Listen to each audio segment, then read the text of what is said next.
Hi everybody, Tony Schaefer here from What Drives Us. Let's face it, your favorite co-host from your favorite podcast.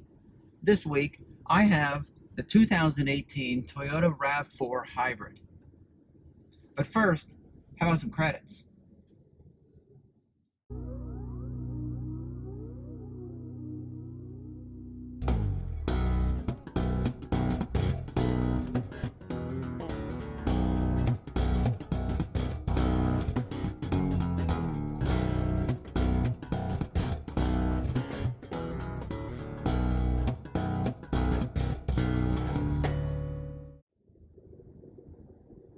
Now, it just stands to reason that the one day I have to shoot video, it rained all night long and threatens to rain all day. But that might not be a bad thing because, well, let's face it, I don't do too well in bright sunlight. So, it actually might turn out to be pretty good. We'll find out.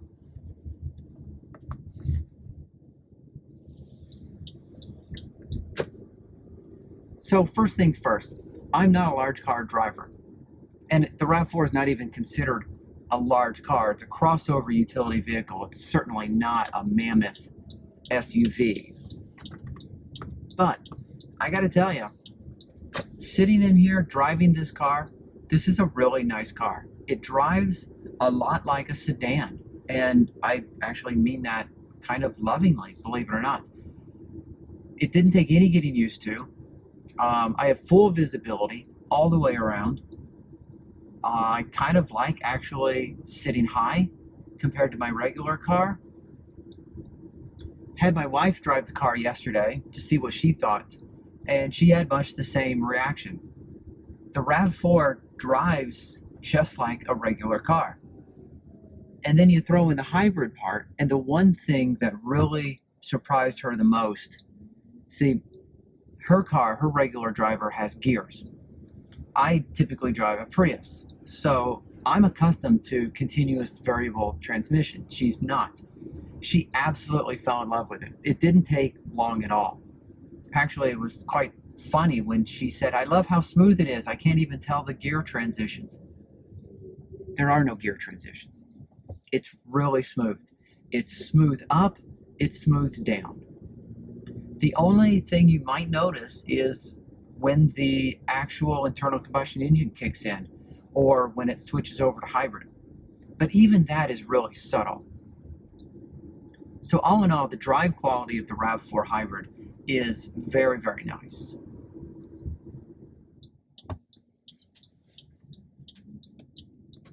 The dashboard is laid out very nice. Now, of course, it borrows parts from the conventional RAV4.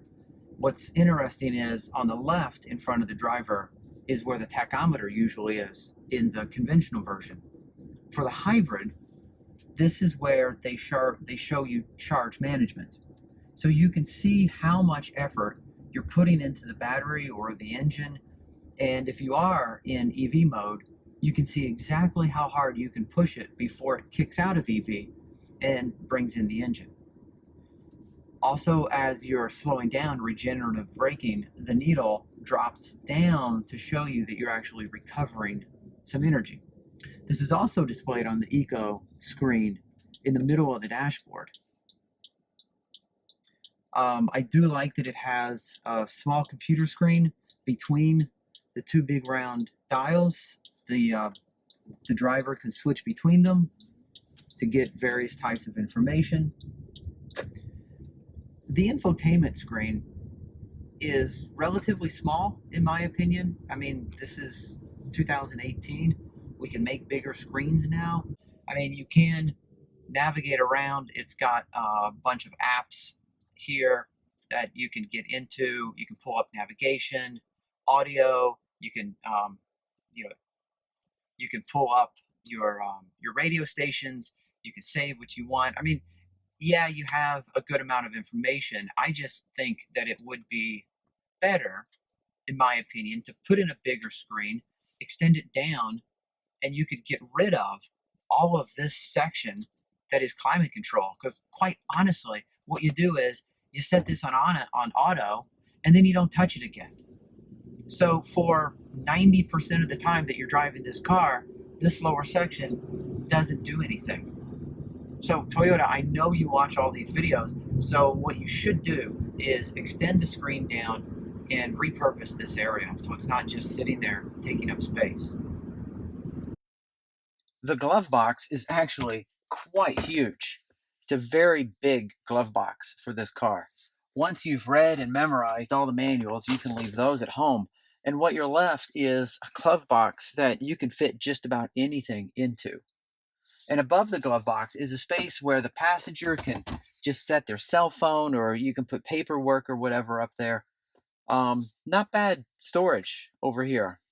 Let me tell you about the one thing I really can't wrap my head around. It's the stupidest cup holder ever. At first glance, it's just a cup holder that sits in front of the shifter, but that should have been the first indication that something just wasn't right. When you attempt to actually remove a coffee mug, you bang your hand against the underside of the dash. And I know you think I'm doing this for dramatic effect, but I'm not. It really is that bad. And apparently, Toyota doesn't want you to change drive modes while there's a mug in the cup holder, or use the heat warmers for that matter. If you need somewhere to set your phone, there is a little spot roughly the size of an iPhone 7, but it's so far under the dash and out of reach, don't put anything there that you might possibly need. The cargo area is actually quite sufficient when it comes to hauling things around. I do like the height off the ground. It's a really good height for just throwing things in and pulling things out. I mean, groceries, for example. It's really easy to load and unload. The seats fold at a 60-40 split, so that makes it really nice. Unfortunately, the transition from the cargo space to above the seats is not as smooth as I would like, but I guess, it is what it is, right? One of the things I really like about the hatch is the automatic up-down feature.